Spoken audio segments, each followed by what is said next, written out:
What's happening, guys? It's episode 12, based in reality. I'm Mike J, of course. I do have a co-host today. His name is Mr. Ellie, and he wants to play right now, but we're going to see how this goes. If you haven't done so already, please subscribe to the channel and share the videos.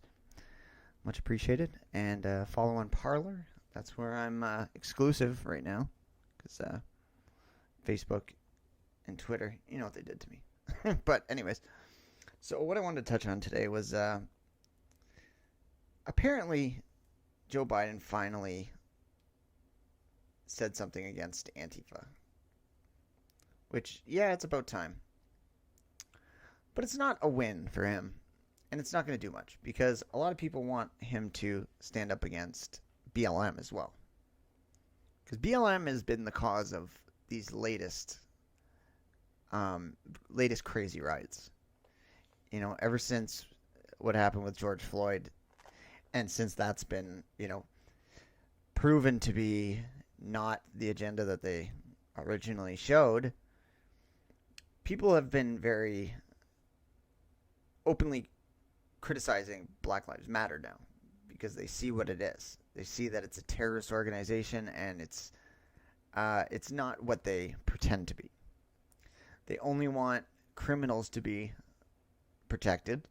That's the only people they want any kind of equality for, is criminals. And at first it was like, oh, they just want blacks to be able to do whatever they want. They want them to riot. They want them to resist arrest and this and that. But no, it's whites as well. They want carte blanche for anybody on their side.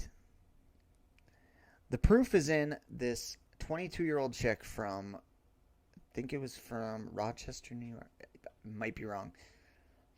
Somewhere around there was caught rioting. And she's found out to be a rich college student, like white 22-year-old student. Now, we know that a lot of Antifa are the sons and daughters of professors and, wealthy East Coast people. But this really put it on paper. And not only that, it showed exactly how they're thinking towards this. Because, like I said, it was like, oh, they want blacks to be able to resist arrest and do this and do that. But no, they want this girl to be, they want her to be exempted from the prison time that she's facing for riots. And the funny part is, they called to try to get a word from her, and she's like at her second home with her family in Connecticut. So not only does she have a place in New York where she's going to school, but she has a second home. Not even their first home wherever they live. Their second home in Connecticut. Like, it doesn't get more ironic than that. Like, it's honestly insanity. They keep digging themselves deeper holes and showing how hypocritical they are. And that's what I mean by, him going against Antifa doesn't do anything. Because people want him to be like, no, these BLM riots are bad. And he just won't. Biden. And it's just funny. Because we've all gotten past the media being a source of information. Now, whether or not you like Trump, you have to give him credit on what he's done for the culture in general. Everybody looked to, CNN and MSNBC. Near the end, people were getting a little bit weary with them. Like, they knew that there was an agenda, like there was left-wing, right-wing. But Trump really exposed how messed up the media actually is. And how corrupt Hollywood is. How corrupt all of this stuff is. And he didn't do it single-handedly, but he really did have a lasting damaging effect on all of these institutions. College, TV, YouTube sites, everything. And that's amazing. And he really exposed the hypocrisy of both parties. The fact that, everything he does isn't partisan. Some Republicans hate what he does. And he's called out the Republicans as well for some bad things they do. Not as much as he should, as much as he could, but he has been, very well getting rid of the trust in all of these things. Like now, a big portion of the United States doesn't even want to send their kids to college because of how corrupt it is and what they're teaching. They want their kids to go to trade schools and get good jobs that Trump is bringing back. It's incredible because for a long time, there was all these people that thought, if you don't have a college degree, then, you're fucked for life. But it's just not true. And he helped expose that. And that's an amazing thing. Amazing feat. Sorry, this guy's trying to get me right now. He's biting my hand. Yeah, it's an amazing feat. Like, I can't get over how different life is in general with Trump in office. Yeah, there's a crazy division in the United States right now. But that was arguably caused by Obama's policies as well. He turned a lot of people against police officers. He turned a lot of people against, whites. Like to the point where you can't even say, it's okay to be white. That is a hate symbol. And they say it's Trump, but this started way before Trump. He just accelerated it all and made it all come out.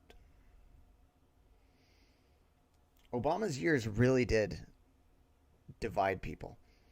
It literally set civil rights back so far. Because the world was very, not perfect, but, everybody got along for the most part. There was always partisan, divides and things like that. But, like, if you look back to, 9/11, how many people actually did come together after the country was divided? They came together, to fight the one enemy. And, I mean, that's all been kind of proven to be kind of bullshit, too, what happened there. But, and then Obama comes. Everybody's proud, like, oh, the first black president. And what did he do? He accelerated black stereotypes. Hating police, being able to, do whatever you want and not get in trouble for it. Or think you should be able to do anything you want and not get in trouble for it. Like Trayvon beating the shit out of Zimmerman. Now, Zimmerman, maybe he was an asshole and maybe he was, he might have had it coming. But the fact that, he's on top of the guy, beating the fuck out of him, and he kills him in self-defense, and people think that that's wrong. And then Obama coming out and saying, that could have been my son, and Trayvon was a good kid. Well, no. He wasn't a good kid, and there was proof that he wasn't a good kid in general. Like, they just want to be able to get away. It's the exact same thing as that whole, remember the slut walk they did a few years back? Where it's like, I should be able to walk naked through any bad hood and not have to worry about getting assaulted. It's the exact same thing as what they're doing now. It's like, they just don't want any responsibility or accountability. Like, they don't want to have consequences for actions. They say that freedom of speech has, consequences for, saying what you believe in. And I agree with that. But for them to be like, I should be able to do whatever I want. And I shouldn't ever expect to have to face consequences. Like, it's the exact same beast with a different agenda now. The slut walk and the BLM thing is two sides of the same coin. And like I said, Trump just really, he did expose a lot of that. And even if you're kind of losing faith in him for like what's been going on, how the country looks right now, you have to give him that at least. But anyways, guys, I just wanted to pop this video out.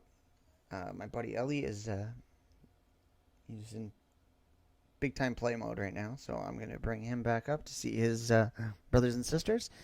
And like I said, please subscribe to the channel and like and share the video. Thanks a lot. And you got anything to plug there, bud? Hey, no? Don't want to talk? All right, say bye, Ellie. Okay.